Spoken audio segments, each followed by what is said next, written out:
Olá, eu sou o professor Luciano de Giampietri e no vídeo curto de hoje eu vou falar sobre o artigo que publicamos recentemente chamado Periódicos Domésticos do Brasil e Espanha, Consumo nas Áreas e entre Países Colaboradores.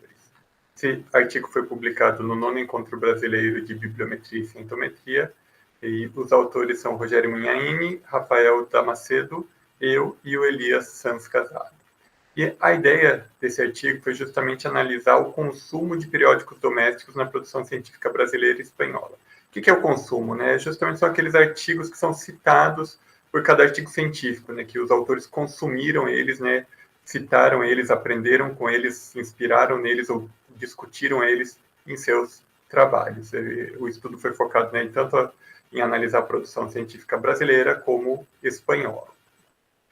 Para isso foram utilizados cerca de 1,5 milhão de artigos publicados na base Scopus, em artigos brasileiros ou artigos espanhóis, e esses artigos continham em torno de 62 milhões de referências, e justamente, né, já que a gente está analisando o consumo, né, o que esses artigos consumiram, são essas referências que são analisadas. O foco desse trabalho, né, foi verificar as colaborações, né, com que cada artigo que está publicando, né, com quem colaborou, entre quais países aconteceram colaborações e qual que também é a taxa de artigos citados. Né? Então, por exemplo, para esses artigos, né, a porcentagem de referências domésticas, os países que mais citaram, né, tanto no caso do Brasil à esquerda ou da Espanha à direita, é interessante observar, né, obviamente, eu vou falar bem rapidamente aqui com vocês, mas para quem tiver interesse, sugiro que leiam o artigo que está disponível publicamente, né?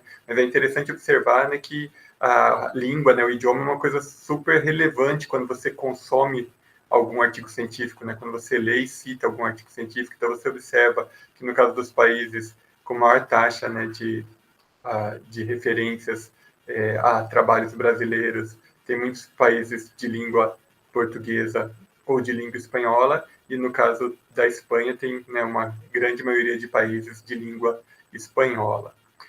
Nesse trabalho a gente também analisou as áreas, né, em que tem mais colaboração e que tem mais consumos de diferentes formas. Então, são 2 gráficos que foram gerados, que estão detalhados no artigo, e eu só coloquei aqui para falar para vocês que eles existem, né? E a ideia desses 2 gráficos é a seguinte, né? Os losangos, eles contêm áreas de conhecimento, e a gente tem nas bolinhas aqui os países, e tem essa relação, né? Os países que estão publicando, estando ligados a cada uma das áreas, né? Então, a gente consegue fazer um agrupamento, né? As cores correspondem a agrupamentos de justamente países que estão mais relacionados, né? Ou que, na relação com o Brasil, estão mais relacionados a algumas áreas de conhecimento. E resumindo, assim, muito rapidamente, né? A ideia aqui é justamente mostrar, né, o que a gente consome, o que os artigos publicados no Brasil e na Espanha estão consumindo, e é um assunto super relevante do ponto de vista, né, da produção nacional e do consumo científico nacional, inclusive porque recentemente, nesse semestre, a gente teve, né, um deputado enviando um documento para a CAPES sugerindo mudança nos critérios e tentando propor um critério único, internacionalizado. A gente tem que refletir, né, que a produção nacional ela é muito particular de cada área, né? O que é produzido, onde é produzido e o que é consumido nessa produção. Então, a gente tentar usar uma única métrica, e em particular uma métrica internacional, usando bases de dados internacionais, é sempre um risco, né? Então, é importante sempre refletir sobre esse assunto, e esse artigo, de certa forma, ele contribui um pouco para a gente entender melhor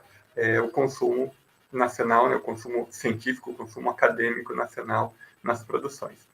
Muito obrigado por assistirem esse vídeo, espero vê-los num próximo.